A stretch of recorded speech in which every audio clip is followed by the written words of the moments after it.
నమస్తే, welcome to the channel మనం TV. నేను పవన్. శోభనం రోజు తన ప్రియుడికి కాల్ చేసిన భార్య జ్యూస్లో విషమిచ్చి భర్త హత్యాయత్నానికి కుట్ర.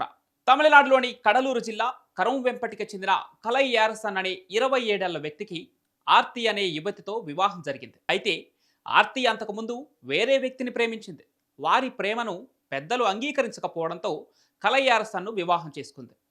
పెళ్లైన రోజే నవదంపతులకు శోభనం ఏర్పాటు చేశారు పెద్దలు. ఎన్నో కలలతో, ఎన్నో ఊహలతో శోభనం గదిలోకి అడుగుపెట్టిన కలై యారసన్కు భార్య ఆర్తి మైండ్ బ్లాక్ అయ్యే షాక్ ఇచ్చింది. తనకు ఈ పెళ్లి ఇష్టం లేదని తెగేసి చెప్పింది. అంతేకాదు, భర్త ముందే ప్రియుడికి వీడియో కాల్ చేసింది.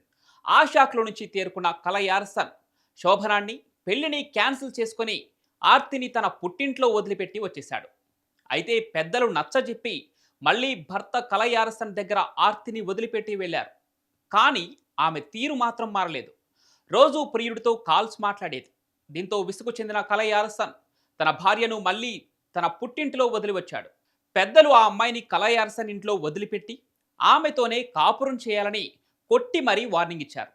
ఈ సంఘటన జరిగి 3 రోజుల తర్వాత యథావిధిగా పని నుంచి ఇంటికి వచ్చిన కలై యారసన్ భార్యను టీ ఇవ్వమన్నాడు.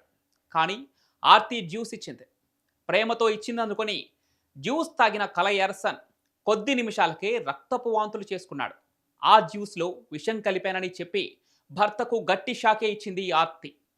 వెంటనే అప్రమత్తమైన కుటుంబ సభ్యులు అతన్ని పుదుచ్చేరి ఆసుపత్రికి తరలించారు. కలై యారసన్ ప్రస్తుతం ప్రాణాల కోసం పోరాడుతున్నాడు. ఈ విషయం తెలుసుకున్న పోలీసులు ఆర్తిపై కేసు నమోదు చేసి విచారణ చేపట్టారు.